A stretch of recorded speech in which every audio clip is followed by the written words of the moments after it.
Hello friends, आज की इस वीडियो में हम जानेंगे कि हमें नवंबर माह की कार्य योजना को अपनी मीना पंजिका में कैसे मेंटेन करना है। तो चलिए वीडियो स्टार्ट करते हैं।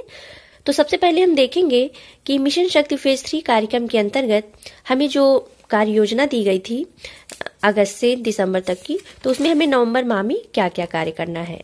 तो जैसा कि आप देख रहे हो कि नवंबर माह में हमें विद्यालय स्तर पर बालिका शौचालय अभियान को क्रियाशील बनाना है। आप चाहें तो विद्यालय में भी बच्चों को तो आप अवेयर करेंगे ही, और अगर विद्यालय के इंचार्ज से या प्रधानाचार्य से आप परमिशन लेकर आप रैली भी निकाल सकते हैं। सेकंड, हमें क्या करना है, नवंबर माह में बालिकाओं को पहेली की सहेली फिल्म दिखाना है। ये फिल्म सिर्फ बालिकाओं के लिए है, क्योंकि ये फिल्म जो है महामारी से संबंधित है। तो उन्हें क्या प्रॉब्लम्स होती हैं, उन प्रॉब्लम्स को कैसे सॉल्व किया जा सकता है, उसके बारे में है। आप ये फिल्म बालिकाओं को जरूर दिखाइएगा। उसके बाद तीसरा में क्या कार्य करना है कि महामारी स्वच्छता प्रबंधन के विषय में बालिकाओं से चर्चा करनी है कि हमें उस दौरान क्या क्या स्वच्छता रखनी चाहिए, कैसे अपने शरीर को स्वच्छ रखना चाहिए। वह सैनिटरी पैड का सुरक्षित प्रयोग करना बताना है कि हमें कैसे उसका उपयोग करना है और कैसे उसका निपटान भी करना है। इंसिनेटर के बारे में जागरूक करना। यहाँ पे एक सेंटेंस है इंसिनेटर, शायद बहुत से लोग ना जानते हो ये इंसिनेटर क्या है, तो आप गूगल पे जाकर सर्च कर सकते हैं। इसका मतलब होता है जलाकर भस्म कर देना।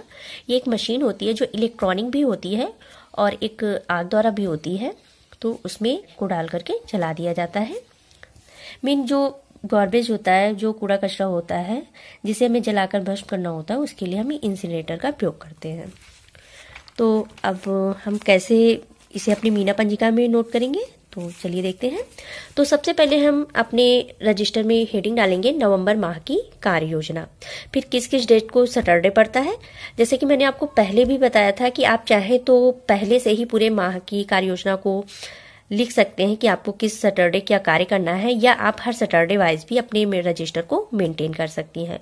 तो यहाँ पे जैसे कि नवंबर माह में जो पहला शनिवार था वो 6 तारीख को था, और 6 तारीख को हमारे विद्यालय में भाई दूज का अवकाश था, तो इस दिन तो मीना मंच का कोई कार्य हुआ नहीं। उसके बाद फिर 13 तारीख को हमारा शनिवार पड़ेगा, तो उसमें हमें क्या करना है, शौचालय अभियान। जैसे कि आपने देखा था कि शौचालय अभियान को क्रियाशील बनाना है, तो हम क्या करेंगे, इस तरह से टॉपिक मैटर अपने रजिस्टर में लिख लेंगे। यहाँ पे एक चीज मैंने ये लाइन लिखी हुई है, आप लोग इसे बच्चों को जरूर समझाइए कि जैसा कि आप लोग जानते हैं कि भारत सरकार द्वारा शौचालय अभियान को स्वच्छता से जोड़ा गया है, तो हमें बच्चों को समझाना है कि शौचालय अभियान को हमें स्वच्छता के साथ साथ स्वास्थ्य के साथ भी जोड़ना है, कि शौचालय अपनाने से केवल स्वच्छता ही नहीं होता है, हमारा शरीर भी स्वस्थ रहता है। कैसे, वो हम आगे आपको बताएंगे। तो आप भी इस लाइन को अपने बच्चों को अपने हिसाब से जरूर बताइएगा कि स्वच्छता व स्वास्थ्य के लिए जरूरी है अपनी मनोवृत्ति में बदलाव। इसलिए हमें शौचालय निर्माण को स्वच्छता से ही जोड़कर नहीं देखना चाहिए, बल्कि स्वास्थ्य सुरक्षा से भी जोड़कर देखना चाहिए।